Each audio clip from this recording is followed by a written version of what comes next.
Okay, welcome to the Planning and Development Advisory Committee of Bexhill-on-Sea Town Council. Today's Wednesday the 24th of April and we start our meeting with the agenda one on the item one on the agenda, which is public participation.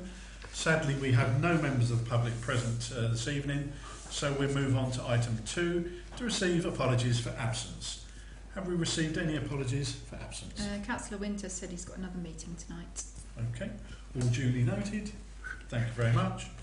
And item 3, to receive declarations of interest.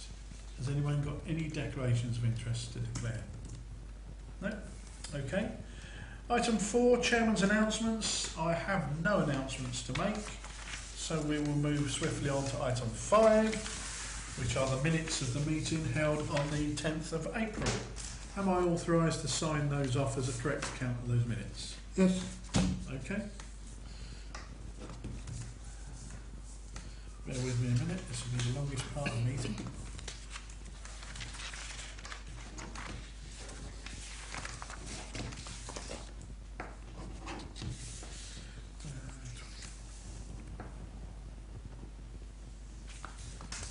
Thank you very much.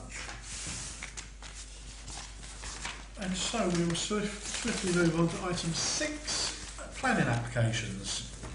I shall go through them in alphabetical order, and should you wish to comment on them, please raise your hand.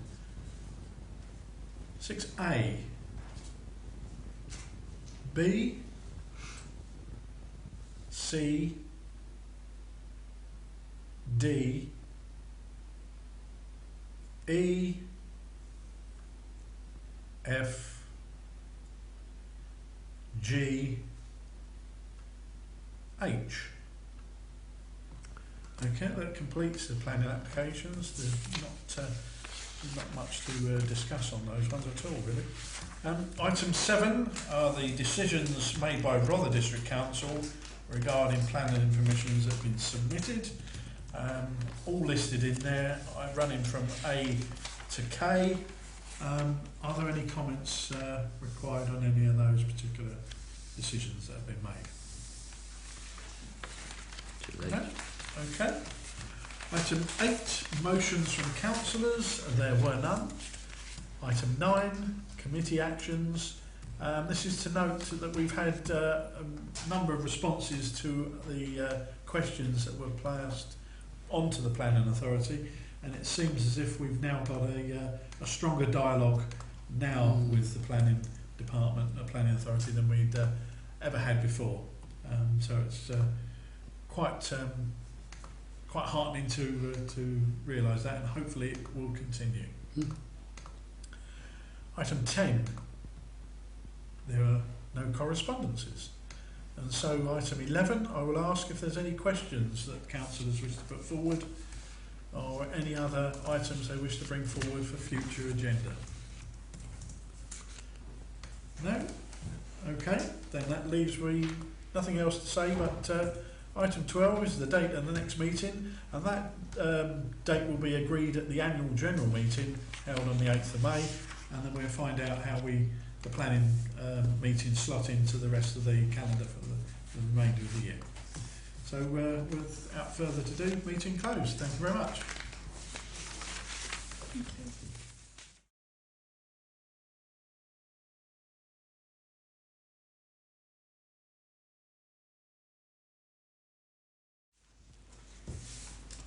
you. Okay, good evening everyone. Welcome to the Finance and General Purposes Committee of Bexhill Town Council.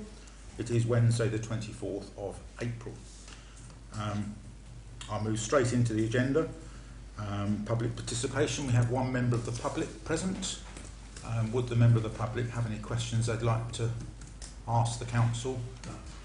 Thank you. Then that's good. I won't read out the whole of section 1. Moving on to section 2, to receive apologies for absence. Do we have any apologies for absence? We do, Chair. Councillor Winter has got another meeting. Councillor Ruston is away at a funeral, and Councillor Timpay's on holiday. Okay, thank you. Item 3 of this agenda, to receive declarations of pecuniary and non-pecuniary interest. Do we have any of those? Councillor Drayson. Standing one, member of Rother District Council. Thank you.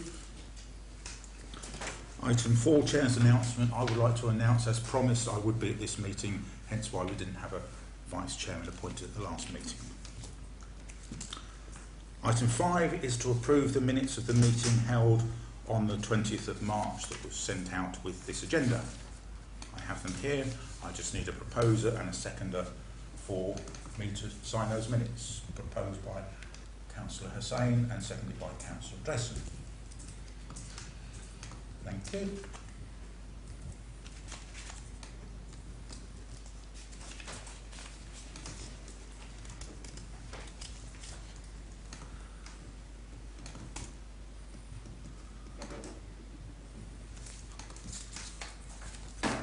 I'll sign those as a true record.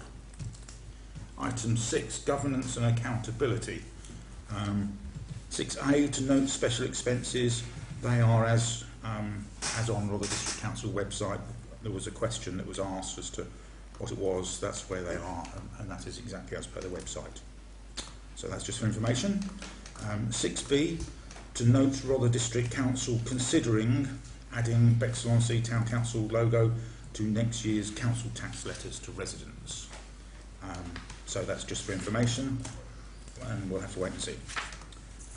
6C is to note bank reconciliation.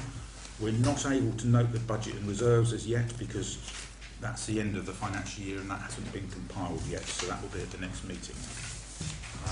Turning the page, you will see the list of payments that are being made via the bank. Would anybody like to discuss any of those? This is your opportunity to, and I can confirm that myself and Councillor Brailsford checked the values against the invoices today and have signed the documentation as being valid. Councillor Drayson. Just my ignorance really, and I don't know where I would find it. What was the framing of the Falklands flag about? That is a very good question. I wasn't a part of it because it was pre me being on the town council. If I could just ask the clerk just to explain, I think it was in the first year. Yeah, it was the through you, Chair, when we had the parade for the Falklands anniversary. It was agreed by the community committee that a flag would be signed by all of the veterans that were at the event, and that would be framed and put into the museum to commemorate the event. So we've just finally got round to doing it, really. So it's been framed. Any other comments, observations on that page before I turn it over? 3, 2, 1. On the second page there are 5 more items.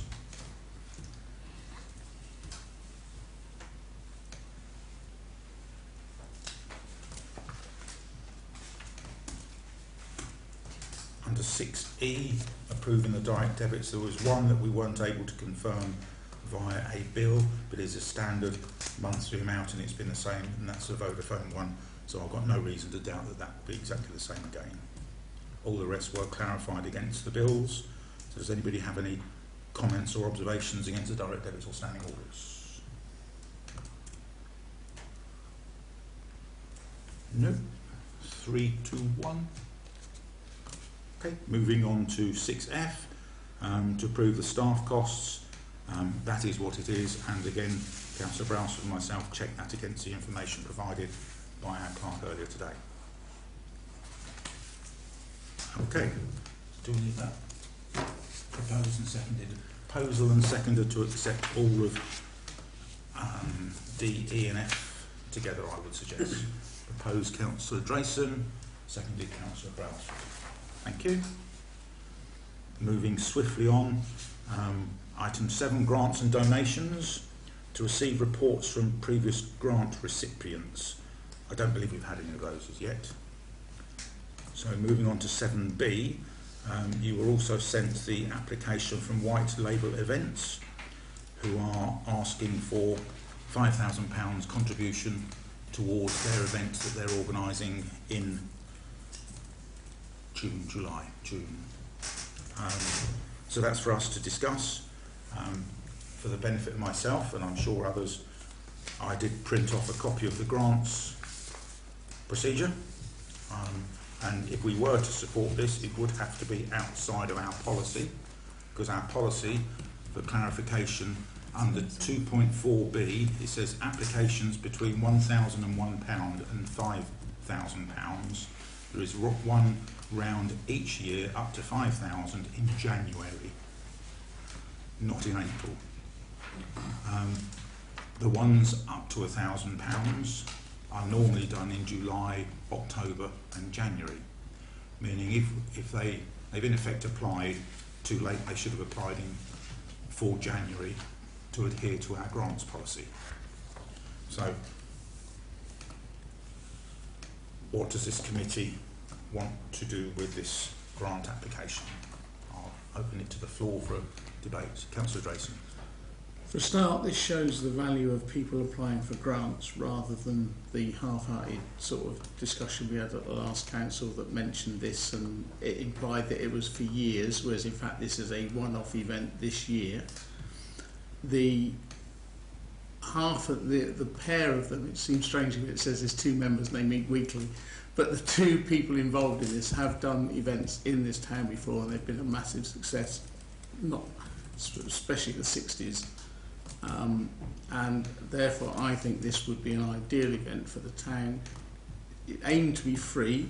We always struggle to have free event. Well, you can't charge in this town because people sort of don't put in buckets and they don't want to. You can't charge them to go on the seafront and you can't charge them to walk down the street. So it has to be free. The buckets won't get any money put in them even if they do have them. But the town will benefit. The town and people will come into the town and spend money in the town. So I would say that we should support this and give them this outside of our policy. But obviously that's just one person. It is, quite right. Any other comments, observations?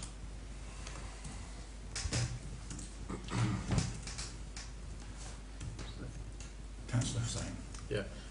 Yeah, I completely agree with Councillor Drayson. The only issue I'd have is obviously if we do come out of this from our policy, what happens if someone else then asks? What happens to our what does that mean for our policy basically? My understanding to that would be that this would be done outside of the grant process. Okay. So it would have to come probably from reserves rather than our grant policy. So the amount of money we have every year is in accordance with grant funding budgets. And if we're going to do anything to support this event in the town, because it's not within that time band, but if we do support it, it will open the door to other grant applications also just submitting them whenever they want to rather than when we ask them to. Would that be right if it wouldn't come out of our grants? That would be up to you really as a committee. So you've got to if you want to fund it, you've got two options. You either take the money out of the grant money now, and that'll just reduce that pot by 5,000. So when you come to your 5,000 grants later, you won't have it to give then, or you could take it from general reserves. I think that's what we did with the Bexhill Museum when they wanted something outside of the grants policy. The council decided it out of general reserves. So you've got two options, either from the grants fund or from reserves. Okay, Councillor Drayson. So on that, am I right in thinking it has to be approved by full council? Or we can do it as a committee? Thank you. It doesn't say the...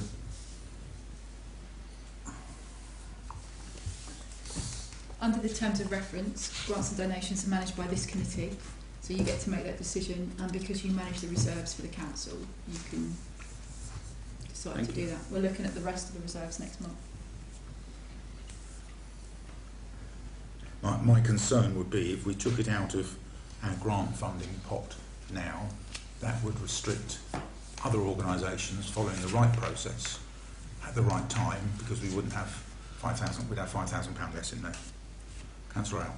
That's similar to the issue I have with the situation is, as Councillor Drayson said, it is a good event to donate to or to give this grant to. However, they didn't follow the right procedures and they are a little bit late, and it will be a little bit unfair to those people that will be within their timeline. Having said that, it is a good event for the town. We were given a little bit of wrong or false information, say that it goes on every year and this happens all the time, because I never heard of it last time either, and we've just found out now that it's a one-time event. If it was anyone else doing it, then we would be thinking, okay, they haven't applied for the grant on time, how organised are they, what's going on? But obviously there are people in there that have done events before and they have been successful. It just raises a few question marks for me, not that I don't feel that we should go ahead with the grant, it just raises a few questions for what happens in the future when other people do follow the right procedure. Okay. We don't have to award the £5,000 that they've asked for. Could be a compromise agreement somewhere, but it's for this committee to decide what to do. So to be able to move it forward, I would have to have a proposal and a seconder to that motion to move it on. Councillor Al. I did have a look at the breakdown. Obviously there was road closures and the ABBA concert, I think it was an ABBA tribute. Yeah. We do want the event to happen and the ABBA tribute is quite an important part of it. Would it be acceptable to break it down a little bit and just say we're happy to grant the amount for the ABBA concert? I think that was about 2,000 or something, so it's just under half or just over half of the amount they've asked for. Purely because it will give someone else a chance to use a little bit more of that money when they do apply in the right time frame. And to take it from general reserves or take it from grant funding to affect others? I would suggest if we're going to take it from general reserves, we could actually do the full amount. I mean, that's because that wouldn't affect other people. The only thing, as I said, I do agree with the event, but I just think that the event is in June or July, and they've now decided that they want a grant. It's that's my only issue. Is if they wanted a grant and they was going to do the event, why didn't they ask in the right time period? You know, and they would have got it. So I guess you look at it that if they had done it correctly, then we would have given them the 5,000. So I am on that side, but it's just open to then everyone to come in at any time they want. And not stick to our grant funding rules. So we sort of have to say, maybe we do give the money to this, but then we have to sort of say a firm rule of this is what it is from now on, if they've done that event. But at least if anyone does look back, they can see that we've said okay to this event, but from now on you have to go through the proper procedure. Councillor Drayson. I think we recognise it when we set the rules, but it's whenever we set a rule, you know, if it's January for 5,000, nobody can have a good idea in February for December. They will have missed the boat. It will always be a possibility of missing that boat, and people having to say, well, we didn't know about it in January, we didn't plan it till February. I know this is sort of short notice, but even if they'd applied on February the 1st, we'd have gone, oh, well, you've missed the January deadline. Yeah. We'd still have to go outside it. Councillor Al. Does that then mean that our procedure, our rules and regulations are inadequate? Because if we do grant it now as well, and then down the road someone else comes outside of the timeline, then it'll be looked at as favouritism upon we gave it to this person and not this person. So does that mean we have to not just bend the rules of procedure this time, but look into it a little bit further? I don't think they're not fit for purpose. They're an effort to try and control and ration the spending that we have got throughout the year. So even with the £1,000 ones, there'll be still somebody who don't fit into our timeline that needs special consideration. These were only adopted in April 23, so it's just a year ago that we adopted these, and the council had been running for 2 years prior to that. So it must have fitted in for the first couple of years, and I believe this is one of the few that have come along outside of the timescale. So does anybody else want to throw anything out onto the table to discuss? Otherwise I'll have to look to councillors to come up with a motion. I'm happy with, I think, as I said, there are a few things with it, but I think I'm happy to say that to grant 5,000. So the decision is, I need somebody to put a motion forward and where it's coming from, the grant funding or from reserves. That we grant them the full amount from general reserves. Okay. I don't think I've missed anything there. That's the motion. So I need a seconder. Seconded by Councillor Brailsford. I now need a show of hands whether we agree with that. 1, 2, 3, 4 unanimously agree with that. Okay, thank you. Item 8, to note the full council decision to approve Health and Safety Handbook and Health and Safety Manual, which was done at the last full council meeting. Under item 9, Health and Safety, to consider recording near-miss incidents, which was a question asked by Councillor Drayson. So we need to consider recording near-miss incidents. That came out of the conversation around health and safety, that we record accidents but we don't record near misses. So that would, well, what does this committee think about recording near misses, Councillor Al? I believe that is a positive step forward, because a near miss means you just got lucky on the day and that could have been an accident, and it is something that needs to be looked into, so I completely agree with that. Okay, any other comments? It is putting extra administration onto our staffing team in the office, who would then have to record all the near misses, and they are already There wouldn't be that many, would there? we don't know. You've now got me worried if there's that many. it's a death trap. It is a slightly different environment because it is in the public domain. It's Yeah. not in the normal employment area, but it is a question that. So I just again need a motion and a seconder to it if the consideration is that you are expecting. If I can just ask the question's way of phrasing it is, if somebody tripped over a wire in the office and went, oh, that was close, glad I didn't injure myself, they wouldn't report that because that wasn't an injury. As if they tripped over and went, oh, that was lucky, I missed that knife that was sticking out the drawer. That could be a near miss, couldn't it?